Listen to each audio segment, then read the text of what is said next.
realmente en Costa Rica los argentinos no nos sentimos extranjeros. Somos expositores nacionales casi. De modo que, de nuevo, muchas gracias, Diego, muchas gracias al colegio por esta invitación y esta felicidad de estar con ustedes de nuevo. El tema que me propuso Diego para abrir estas jornadas es una pregunta. ¿Un código procesal de familia tipo para Iberoamérica? Esa es la pregunta. Entonces, si esa es la pregunta, lo primero que tendríamos que... En fin, yo soy de origen judío y los judíos siempre a una pregunta le contestamos con otra pregunta. Entonces, la primera pregunta es, ¿por qué un código? ¿Sí? Sí, un código. La primera pregunta, ¿por qué un código? Quizás la respuesta a esto es porque estamos insatisfechos con lo que tenemos. Pues si estuviéramos totalmente satisfechos, si estuviéramos tan felices con la justicia que tenemos y todo, no estaríamos pensando tener un código. Esa es la primera respuesta posible. La segunda es, bueno, si no somos tan pesimistas y creemos que es bastante bueno, sí creemos que podríamos hacerlo mejor y que quizás las reglas, los códigos pueden ayudarnos a hacerlo mejor. Y una tercera es, bueno, aunque podríamos hacerlo mejor y etcétera, de algo sí que estamos seguros. Es que todos los días aparece algo nuevo. Y si aparece algo nuevo, hay que estar preparado para eso nuevo que aparece. Ya Edgar Morin, este gran filósofo, cuando preparó un documento que le pidió la UNESCO sobre los 7 saberes que había que tener para afrontar el siglo XXI, él lo escribe en el año 1999, y le dice, bueno, a ver, en este nuevo milenio, ¿usted qué piensa? ¿Qué se puede hacer? Entonces, una de las cosas que dijo Edgar Morin ahí en ese documento, que los invito a leer, porque aunque han pasado ya 17 años, es excelente y lo encuentran, lo googlean, y lo encuentran muy, muy rápidamente. Él allí dice lo siguiente: lo inesperado nos sorprende, porque nos hemos instalado con gran seguridad en nuestras teorías, en nuestras ideas, y estas no tienen ninguna estructura para acoger lo nuevo. Lo nuevo brota sin cesar. Nunca podemos predecir cómo se presentará, pero debemos contar con su llegada. Es decir, contar con lo inesperado. Y una vez sobrevenga eso que es inesperado, habrá que ver la manera de revisar nuestras teorías. Y además, en vez de dejar entrar por la fuerza el hecho nuevo en la teoría, que será, dice él, incapaz de acogerlo verdaderamente. O sea, lo nuevo no lo podemos poner en viejas teorías, es imposible. Y hoy estas palabras de Edgar Morin se hacen visibles apenas abrimos cualquier página de internet, cuando nos habla de la robótica. Y por ahí nos sorprendemos con que hay una noticia que dice que 2 computadoras que hablaban entre ellas sobre la base del lenguaje con el que se las había preparado, parece que inventaron un nuevo lenguaje, estas 2 computadoras. Por favor, no me pregunten cómo se hace eso, porque yo no tengo la menor idea. Pero sí que verdaderamente hoy la robótica incluso está preparada para la decisión, ¿sí? Dicen que ya tenemos algunos automóviles y otros vehículos sin conductor que están preparados no solamente para conducir, sino para tomar la decisión frente a un hecho tremendo, como es esto de, si me voy a la izquierda, mato a una persona, pero si me voy a la derecha, mueren los 10 chicos que llevo transportados. Y que parece ser que ya hay robótica suficiente para que ese robot tome la decisión, diríamos, un hard case, pero que ahora lo toma el robot. Entonces, estas cosas nos hacen pensar, ¿qué clase de códigos estamos nosotros haciendo?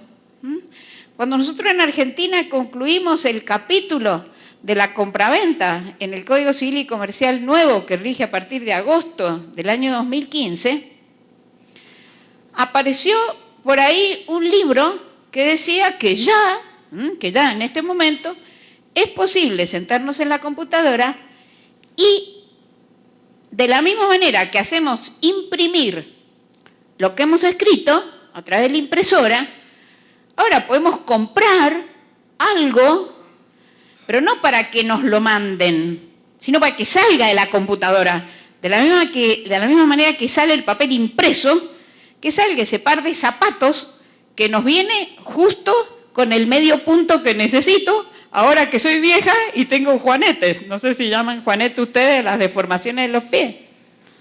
Entonces, cuando yo terminé de ver lo que habíamos hecho sobre compraventa, dije, ¿por dónde salen los zapatos acá? ¿Cómo enmarco esta realidad nueva en el código que hemos hecho sobre la compraventa? Y creíamos que era algo muy novedoso porque respondía exactamente a las convenciones internacionales sobre compraventa, etcétera, etcétera. Entonces, parecería que Edgar Morin tiene toda esta razón del mundo cuando dice que hay que prepararse para lo inesperado y que como jueces y como abogados podamos resolver estas cuestiones cuando se presentan. O sea, que nuestra educación no sea la educación de saber lo que está, sino de aprender a saber cómo resolver lo nuevo. Y eso es tremendamente importante en el proceso si le creemos a los italianos cuando nos dicen que el proceso señala el momento crucial de la tutela de los derechos. Más aún, señala el momento más alto y más crítico, dado que la mirada jurisdiccional constituye la última playa, dicen los italianos. Nosotros diríamos el último puerto. Si ese instrumento fracasa, fracasa el derecho. O sea, que si nosotros no estamos preparados procesalmente para resolver los problemas que se nos presentan, que se nos van a presentar y que hoy desconocemos, pues lo que estamos haciendo es hacer fracasar el derecho. Podemos hablar de muchos derechos subjetivos, pero fracasará seguramente el derecho. Entonces, es necesario un código y parece que por lo menos es necesario un código abierto que nos permita a nosotros decir, bueno, a ver, ¿cómo entra lo nuevo? Y que el juez no diga, esto, it's not my business, mire, discúlpeme, pero esto no sé cómo resolverlo, porque esto ni me lo enseñaron en la facultad, ni en los cursos del Colegio de Abogados de Costa Rica, ni absolutamente nada. Así que yo no puedo saber cómo se resuelve esto. Y no, hay que resolverlo, de alguna manera hay que resolverlo, entonces tenemos que estar preparados para esto que es inesperado. ¿Y por qué entonces para Iberoamérica? Bueno, la conciencia e integración institucional americana existe para Iberoamérica desde hace muchos años. Acá siempre tenemos que rendir nuestro homenaje al gran general San Martín de la Argentina y a Bolívar, de la zona Colombia, Venezuela y todo esto de aquí. Porque ellos fueron los primeros soñadores para Iberoamérica, de una Iberoamérica unida, desde lo político. Entonces, no es ninguna novedad que los iberoamericanos queremos estar unidos. Viene desde vieja esta historia. Y nosotros tenemos menos problemas que los europeos. Tendríamos, en condicional, menos problemas. En primer lugar, una lengua común. Y digo común porque aunque Brasil habla el portugués, es una lengua que para nosotros es de fácil comprensión. Por lo tanto, la lengua, que es este instrumento de la comunicación, aunque a veces, como decíamos hoy con Adriana, recordando yo las palabras de Noé Gitric en la Argentina, este idioma que es un instrumento de comunicación puede ser un instrumento del poder, porque cuando hablamos en difícil, lo que hacemos es tener nosotros el poder del derecho para someter a los otros que no entienden. ¿Has visto? Tú no entiendes nada. Tienes que venir conmigo, que soy el que entiende esto. ¿Pero qué es eso del juez ad quo, el acuen? No te preocupes, yo lo sé, y eso es lo que importa, que yo lo sepa. Si tú no lo entiendes, no importa. Bueno, entonces, como digo, nosotros los iberoamericanos debiéramos tener menos problemas porque ya tenemos un instrumento común que es la lengua, si es que sabemos usarla para que no sea este instrumento del poder, sino verdaderamente instrumento de la comunicación. Entonces, ahora la próxima pregunta sería, ¿por qué sí a la armonización? Hoy nosotros tenemos un elemento armonizador que es indiscutible, que es el elemento de los derechos humanos. Y Costa Rica, que tiene aquí la sede permanente de la Corte Interamericana de Derechos Humanos, es el ejemplo vivo de cómo este elemento, especialmente en el derecho de familia, es el elemento armonizador. Porque el ser humano tiene aquí y en cualquier lado, aunque no lo diga la Convención Interamericana, que sí lo dice, aunque no lo diga la Convención Europea, que sí lo dice, tenemos un derecho a la vida íntima y familiar. Y ese derecho a la vida íntima y familiar debe tener instrumentos necesarios para poder llevarlo adelante. Seguimos creyendo que la familia no debe ser protegida por sí, sino que la familia es el ámbito donde el sujeto puede desarrollar mejor su personalidad. Si la familia no sirve para que la persona pueda desarrollar su propia personalidad, ir adelante, alcanzar lo que él cree que es su felicidad, entonces esa familia no sirve, no tiene ningún sentido que estemos reunidos aquí. Entonces, ese elemento armonizador es, insistimos, los derechos humanos. Y lo es aún en países como los Estados Unidos, en los que, como ustedes saben, ellos no firman ni ratifican los tratados internacionales. Obama hizo esfuerzos tremendos para la ratificación de la Convención Interamericana, pero bueno, ahí estamos. Pero el mismo Obama, fíjense, repite el otro día palabras de aquel grande africano Mandela, y en esta foto preciosa que ha salido en internet el otro día, donde hay niños de diferentes etnias, dice: nadie nace odiando a otra persona por su color, o por su piel, o por sus antecedentes, o por su religión. Nadie nace odiando.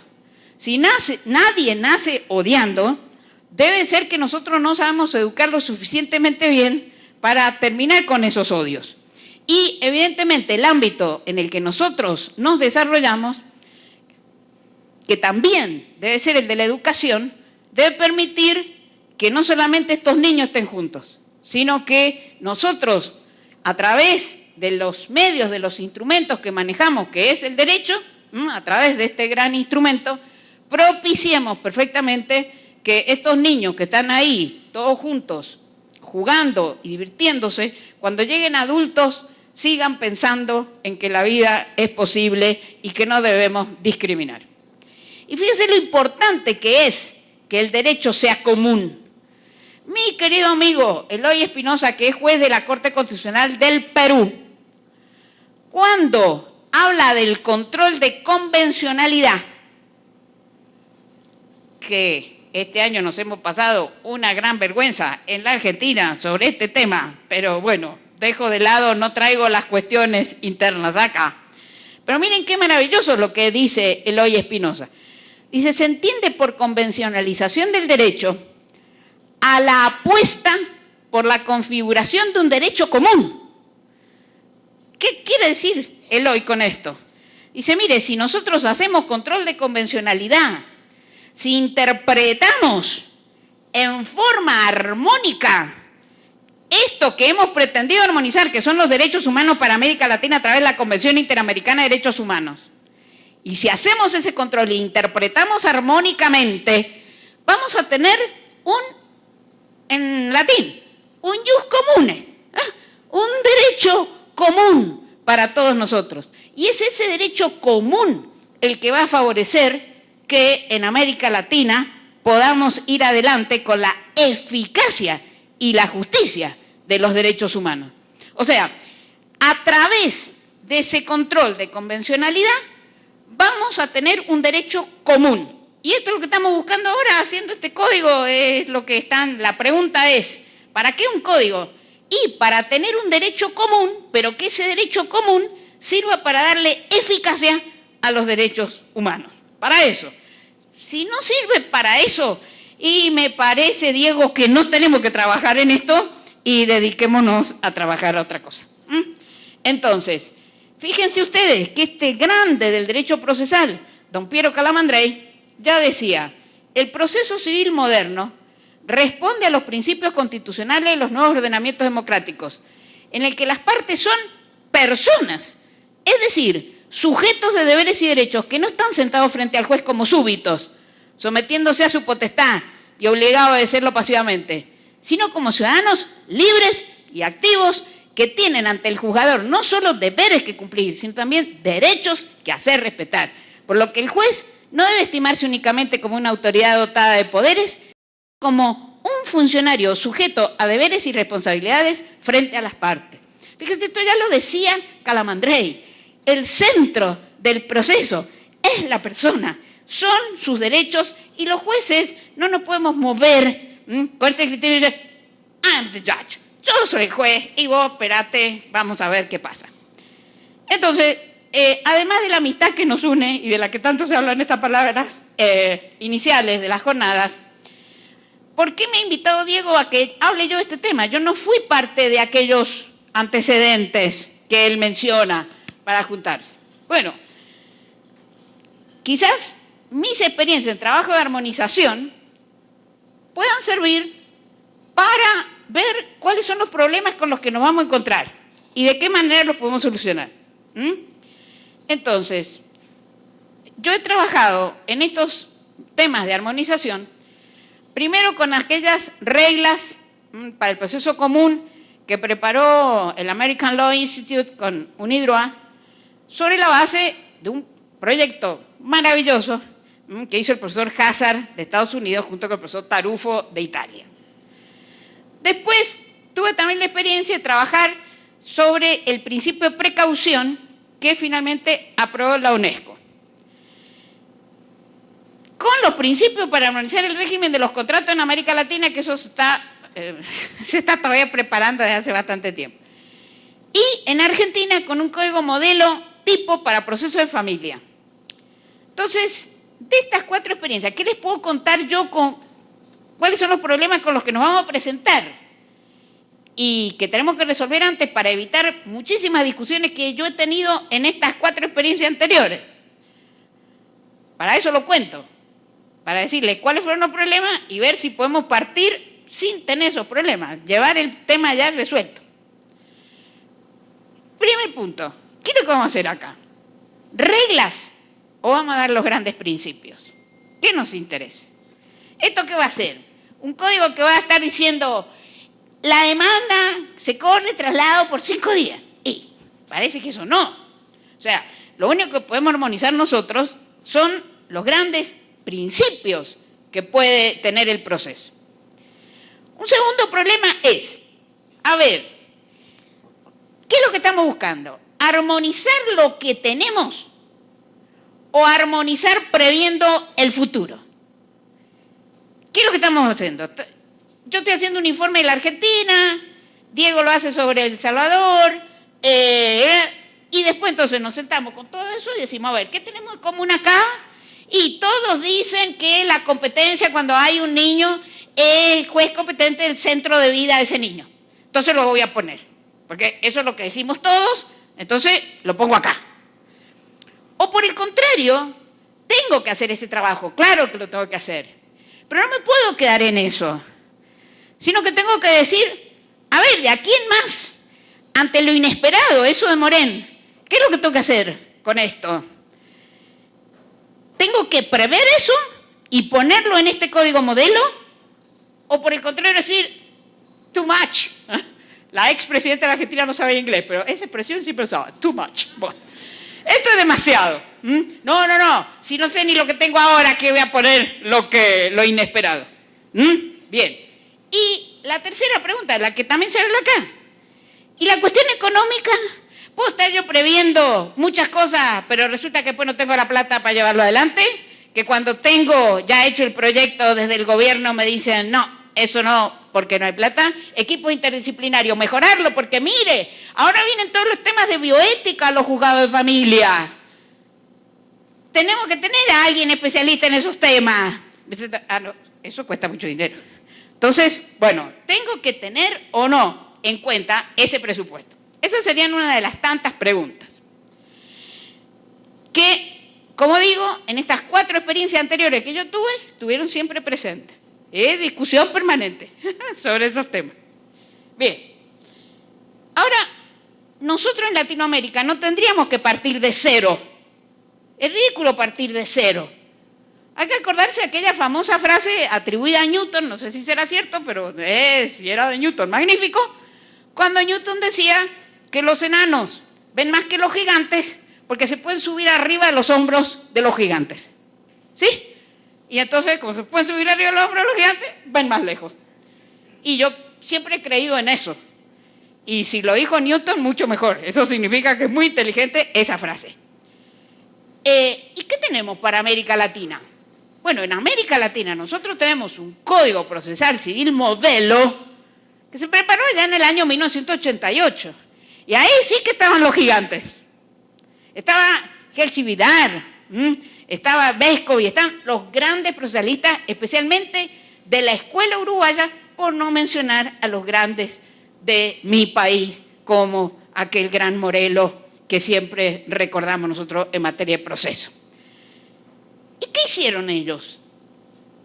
Ellos primero prepararon unas bases. Y después que prepararon las bases, ahí redactaron un código modelo. O sea, al principio recolectaron todo, como dijimos, recolectaron todo, buscaron qué era común y después buscaron también para el futuro, estoy hablando año 1988, lo que ha cambiado la ciencia en estos momentos es impresionante, pero primero trabajaron sobre estas bases y después se fueron a las reglas, pero siempre reglas abiertas que pudieran servir para todos. Entonces, sobre esta base, ¿qué decían estos grandes, estos gigantes del derecho procesal? Acuérdense, nosotros somos los enanos que nos subimos arriba de los hombros de ellos. Cuando presentaron esas bases, ellos dijeron, no se trata de un anteproyecto definitivo, ni con pretensiones de regir como tal en ningún país. Es solamente un modelo, un código tipo, y miren qué importante esto, para servir de base a las reformas que encaran todos los países de nuestra área. O sea, tiene que ser un código modelo que les sirva a los países nuestros para que cuando afrontan reformas puedan decir, mirá, esto está ahí, está en el código modelo. La audiencia preliminar. Ahora tenemos la mayoría de los códigos Latinoamérica. ¿Pero de dónde salió? Salió de acá. El mejor estudio sobre la audiencia preliminar es esta presentación de las bases que hicieron estos grandes maestros. Y ahí tengo yo todo sobre la audiencia preliminar. Es una cosa impresionante ese trabajo. ¿Sí? Entonces, ¿de dónde salió la audiencia preliminar? Hoy tan importante. De acá. Entonces, también trabajar con esas miras. Bueno, mire, esto va a ser un código modelo que tiene que servirle a cada uno de los países para de ahí poder seguir adelante. Después decían estos dos grandes que aunque no iba a ser un código para regir en todos los países, sino que dé ideas para las reformas de cada país, sostenían que aún así esto es un importante aporte que seguramente será de utilidad y constituirá un aporte esencial en la tarea de integración. Pero qué grandes eran estos tipos. Año 1988, ya estaban hablando de que un derecho armonizado en este sentido favorecía a la integración de los países que tanto nos cuesta en América Latina llevar adelante. Entonces dice, representa la culminación de una etapa en el cumplimiento de uno de los fines esenciales del Instituto, que es el mejoramiento de la justicia de los pueblos iberoamericanos. Porque si no estamos teorizando estúpidamente. Si esto no nos sirve para mejorar la justicia de nuestro pueblo, rápidamente, bueno, tenemos que cerrar la conferencia, ya sabes, me puedes cortar aquí. Muy bien. Entonces, la pregunta que hacíamos recién, ¿armonizar el presente o intentar reglas comunes para el futuro? Ellos ya lo contestaban también en el año 88. Y decían así, el enfoque no debe conducir a la mera sistematización de los principios generales admitidos por la legislación en América Latina, una suerte de síntesis global de lo ya aceptado. Se trata más bien de proponer opciones fundamentales en torno a algunos puntos que pueden considerarse claves para arrancar al proceso de su estancamiento y del tradicionalismo exagerado, procurando encaminarlo hacia una puesta al día con las necesidades actuales y las inmediatas que se avisoran, dándole por tanto mayor flexibilidad y adecuación.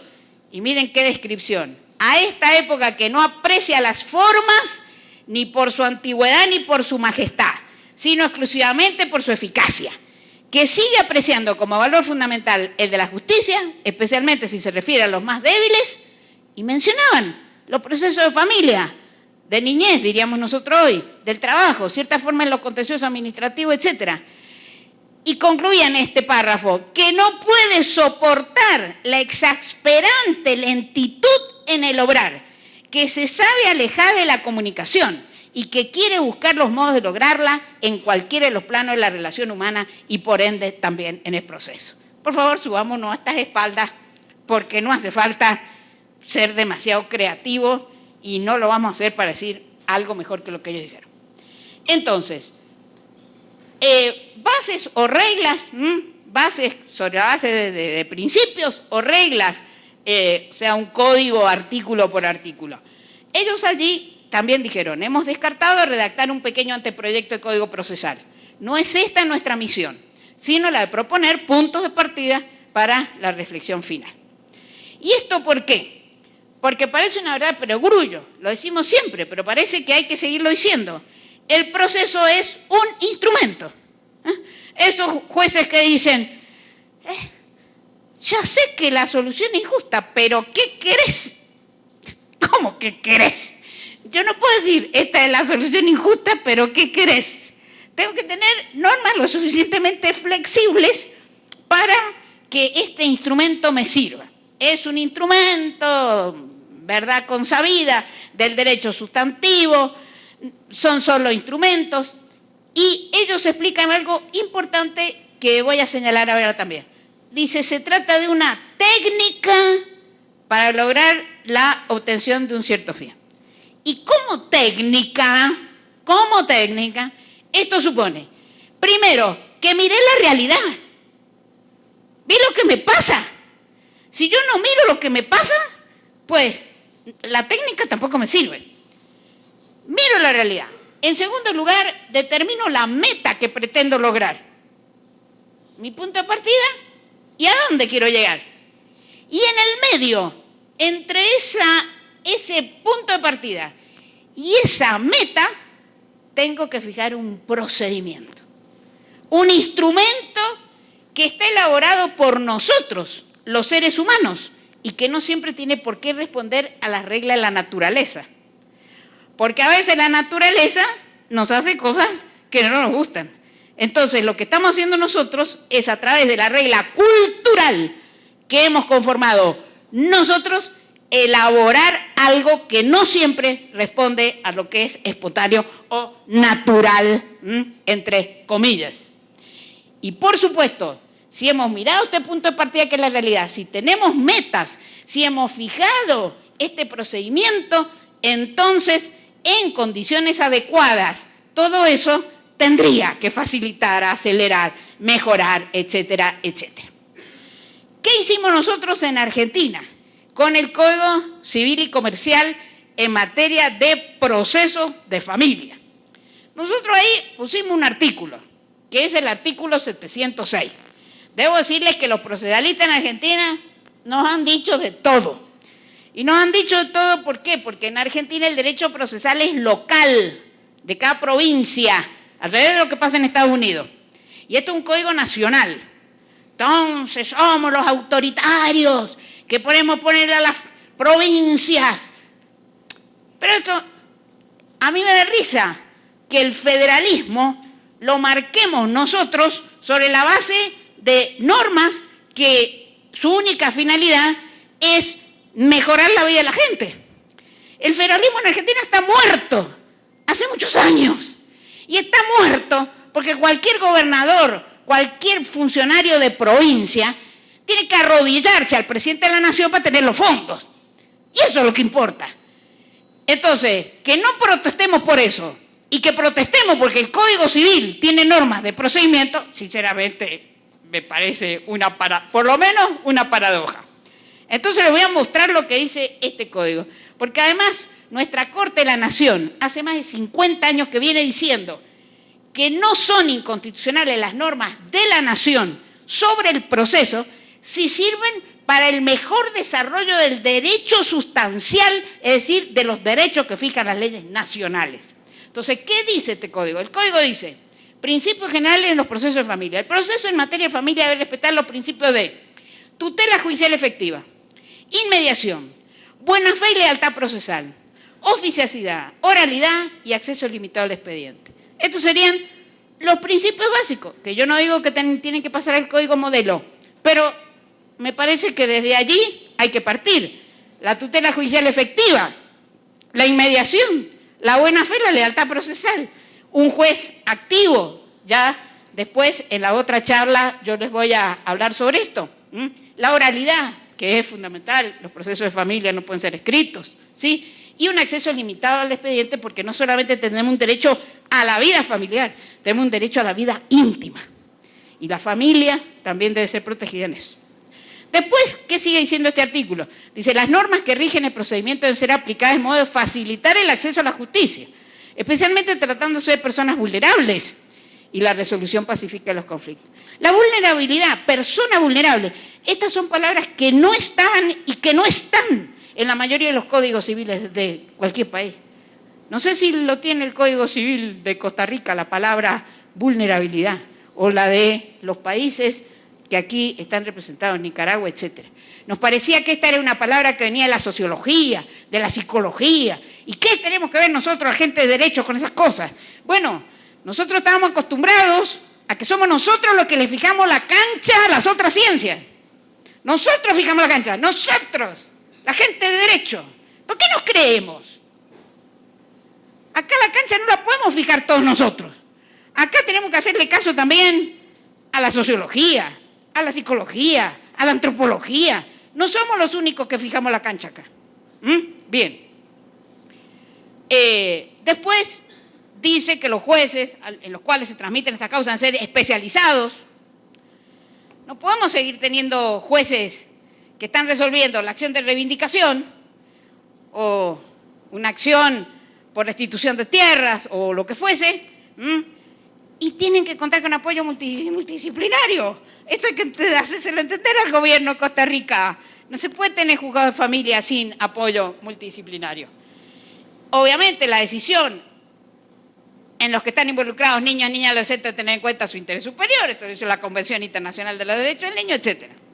Entonces, tú me dices cuándo me quedé programado, tenía 1 hora, pero tú me dices si vamos bien. El derecho constitucional a la tutela judicial efectiva. Antes no pensábamos en términos de eficacia. Hasta hace unos 20, 25 años, de la eficacia se ocupaba la sociología. De la eficacia no se ocupaba el derecho. Y esto no puede ser. Este grande del derecho constitucional en Argentina, otro gigante, sobre el cual nosotros los enanos nos subimos arriba de sus hombros, el profesor Germán Villar Campos, que aunque partió hace más de 10 años, sigue estando con nosotros con todas las cosas que escribió, decía, de las normas a la realidad hay una distancia semejante a la que existe entre el remedio en la estantería de la farmacia y el remedio aplicado al cuerpo del enfermo. Una cosa realmente, no hace falta hacer ningún comentario. Y hoy sí tenemos esa eficacia a través de los derechos humanos. Por ejemplo, el artículo 4 de la Convención Internacional de los Derechos del Niño dice: los Estados partes adoptarán todas las medidas administrativas, legislativas y de otra índole para dar efectividad a los derechos reconocidos en la presente Convención. O sea, hoy ya no podemos hacernos los osos, como decimos en Argentina, ya no podemos cerrar los ojos. La eficacia es un elemento del derecho, ¿no? No estamos en el ámbito de las declaraciones. Nuestra Corte, ya hace muchos años, dijo que cuando se trata de resguardar el interés superior del niño, atañe a los jueces buscar soluciones que se avengan con la urgencia y la naturaleza de las pretensiones, encauzar los trámites por vías expeditivas y evitar que el rigor de las formas pueda conducir a la frustración de los derechos que cuentan con particular tutela constitucional. Entonces, dentro de ese derecho a la eficacia, ¿qué tengo? Tengo un derecho a un juicio sin dilaciones indebidas. Pero también tengo un derecho a una sentencia que se cumpla. No es cuestión de llegar rápido a la sentencia, pero que después esa sentencia no se cumple. Tengo que tener las dos. Y esto tiene que estar en el Código Modelo. El tiempo es muy importante en el proceso. En España hay un prólogo de un libro muy gracioso, que siempre repito porque me parece que nadie lo dijo mejor ni más cómico que esto. Dice, la vuelta del viaje de bodas es un buen momento para iniciar los trámites de separación. Si se quiere acceder a la disolución del vínculo antes que las potencias genéticas hayan declinado definitivamente. Me parece extraordinario. Y efectivamente, bueno, como todo lo que nos resulta gracioso tiene que estar algo exagerado, pero es así. O sea, el primer problema es el problema de la dilación indebida de los procedimientos. Ayer una colega, no voy a decir el nombre para no traicionarla, pero que me traía al aeropuerto, me dijo que llevaba 4 años en un proceso de modificación de cuota alimentaria, lo cual me parece una barbaridad. Muy bien. Entonces, sabemos que una de las mayores exigencias de nuestra época es la abreviación de los trámites, porque los tiempos de la gente no son los tiempos de los tribunales. Una cosa, como hemos dicho, es que el tiempo pase, no lo podemos evitar, y si no, mírenme a mí, desde que vi ahora, el tiempo pasa, eso no lo podemos evitar, pero otra cosa es dejar pasar el tiempo. Eso es lo que no tenemos que hacer nosotros, dejar pasar el tiempo sin hacer nada. Bien, entonces, esta preciosa frase que está en una película de Walt Disney, dice León o Gacela. ¿Por qué León o Gacela? Después viene esta frase que quizás muchos de ustedes conozcan, pero que nada es más representativo que esto para indicar la necesidad de los tiempos rápidos. Dice, cada mañana una gacela se despierta en África. Sabe que tiene que correr más rápido que el león más veloz si no quiere que la mate. Pero a su vez cada mañana un león se despierta en África. Sabe que tiene que ganar a la gacela más lenta si no quiere morir de hambre. Da igual que seas león o gacela. Cuando salga el sol, más te vale empezar a correr. ¿Sí? Y nosotros también. Abogados, jueces, leones o gacelas, más vale que empecemos a pensar en los tiempos del proceso. Más vale que al abogado litigante chicanero lo hagamos responsable, porque cuando nos condene a nosotros la Corte Interamericana de Derechos Humanos por la dilación indebida del proceso, no le va a interesar que ese proceso lo dilató el abogado con chicanas todos los días. Nos van a condenar a nosotros como país. Entonces, no es cuestión de, ¿y qué quiere que haga con este abogado? Mirá el que me tocó. No, que me tocó. Bueno, entonces, ¿qué dicen los tribunales regionales de derechos humanos? Esto que acabo de mencionar. Voy a mencionar nada más las condenas a la Argentina. Las mayores condenas a la Argentina son por la dilación indebida de los procedimientos. Nos denuncian por otras cosas. A lo mejor de las otras nos salvamos, pero no nos salvamos de la dilación indebida de los procesos. Y en materia de derecho de familia nos interesa fundamentalmente el caso Furlan y el caso Fornerón. En el caso Furlan fue un caso de un chico que queda discapacitado por un accidente que tiene. Sin embargo, la Corte deja entrever que cuando tengo una persona, un niño, una niña, que encima de su vulnerabilidad lo tengo con discapacidad, casi que me tengo que olvidar del principio dispositivo. Aunque sea no un proceso de familia, sino un proceso puramente civil, como es de daños y perjuicios. Esto está motivando que en Argentina se empiece a decir que no hay caducidad de instancia cuando el actor es un niño en situación de vulnerabilidad. Si la madre no lo sabe presentar porque el abogado no ha llevado el procedimiento bien adelante, bueno, vendrá el Ministerio Público, etcétera, etcétera, pero ya hay jueces, no es la tendencia mayoritaria, pero ya hay jueces sobre la base del caso Furlan que están declarando que no hay caducidad de instancia en esos casos. Muy bien. Ya nos vamos entonces rapidito, ¿sí? Entonces, no voy a dar todos los datos que la Corte nos ha dicho que hay que tener en cuenta, pero en el ámbito del derecho de familia, que es el que a nosotros nos interesa, la Corte ha insistido una y mil veces sobre el problema de la morosidad judicial. ¿Y por qué? Porque no es lo mismo un niño que tiene 2 años y que estamos pidiendo derecho de comunicación que cuando nos lo dan ya a los 14 años, ¿sí? No hace falta venir de Argentina para decir eso. Pero lo que es fundamental es que la Corte, en este caso Fornerón, ¿qué dijo? Sí, los derechos del señor Fornerón fueron violados hasta morir. Ahora esta niña vive con la familia que la ha adoptado. No la puedo volver al señor Fornerón, porque el tiempo es como que el tiempo me dictó sentencia. Entonces, los derechos del padre biológico están violados, pero lo máximo que puedo condenar a la Argentina es que haga todos los esfuerzos posibles para que se comunique esta niña con ese padre que tanto luchó por ella, pero nada más. Bien, entonces, vemos entonces cómo el tiempo, no lo queremos decir con tanta crudeza, pero es así. El tiempo me dictó la sentencia, no hay nada que hacerle. ¿Cuáles son los presupuestos generales sobre los que tendríamos que trabajar? Por supuesto, no hace falta repetirlo, número suficiente de jueces y auxiliares, espacios razonables para trabajar, uso de la tecnología, recursos económicos suficientes, todo eso se necesita. Pero se necesita un juez con facultades, como estamos mencionando, de eso voy a hablar en la segunda parte, entonces me paso todo esto con lo que había empezado. Pero también hay medidas concretas que sí podrían estar en este código, como por ejemplo la inadmisibilidad de la demanda, cuando esta demanda carece de todo apoyo, ¿sí? Voy a dar un caso absurdo. Esta familia de origen gitano, etcétera, se comprometió a que esta niña se iba a casar con este señor de 50 años. Vengo a iniciar un juicio porque ahora no me la quiere dar. Señor, esa demanda es inadmisible. ¿Qué va a tramitar esa demanda? Pongo un caso extremo, pero vamos para adelante para entender. Decretar medidas de prueba para subsanar nulidades. Todos sabemos que el proceso normalmente no se demora entre la demanda y la contestación. El proceso se demora en todo el periodo de la prueba y todos los incidentes de nulidad y todas esas cosas. Ahí es donde tenemos nosotros que acentuar.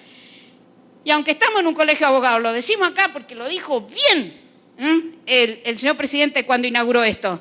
Acá tenemos que trabajar juntos, jueces y abogados. Por lo tanto, las costas a estos que nos dilatan indebidamente los procedimientos, también hay que imponerlas a los abogados en forma solidaria. Esto puede estar en el código modelo. Pero, obvio, la primera obligación del juez es resolver dentro de los plazos legales. Conozco jueces en Argentina que han escrito libros preciosos sobre la ética judicial, pero que tienen sus despachos con expediente demorado de hace no sé cuánto tiempo. Así que esos libros no hay que leerlos. No hay que leerlos porque es ridículo que todavía le estemos dando derechos de autor a esos jueces. La audiencia preliminar muy importante, pero la audiencia preliminar la tiene que tomar el juez, no se la puede delegar al abogado. Sobre esto, como digo, los convoco a leer aquel viejo informe de estos grandes del derecho procesal. Por favor, no olvidemos la realidad. El gran maestro argentino del derecho procesal, el doctor Morelo, tenía esta frase: el derecho no puede debilitarse en la continua lucha con la realidad de los hechos. El derecho no puede debilitarse en esta lucha permanente si la sociedad nos muestra que hay personas que sufren horrores por su condición de trans. Tenemos que dictar leyes para que dejen de sufrir, por favor. Si concebimos que todas las personas tienen derecho a casarse y a no casarse, tenemos que sancionar leyes que les permitan a las personas de la misma orientación sexual ese derecho de casarse o no casarse. Y todas estas cosas. Muy bien. Entonces, hay que acercar el proceso a la gente. Y hoy no podemos olvidar la ciencia, ¿sí? Esta apertura a la prueba científica que hoy es tan importante. Por supuesto, ya estamos acostumbrados al ADN, ¿sí? Eso ya no tenemos que hablar, ya a esas nos acostumbramos. Pero tenemos muchísimos hoy nuevas ciencias, recién hablábamos de la robótica, que puede venir acá y tenemos que tener la mente abierta para introducir la ciencia. En definitiva, ese juez con la venda que ve al litigante sufrir subiendo, a ese juez nunca más. Esa famosa frase que tenemos en Argentina, nunca más. Sí, por favor, nunca más al juez con la venda. Estamos al juez que tiene que entender que él es parte para mejorar el sistema judicial. Si no tenemos esos jueces, Diego, no pensemos en un código modelo, por favor. Gracias.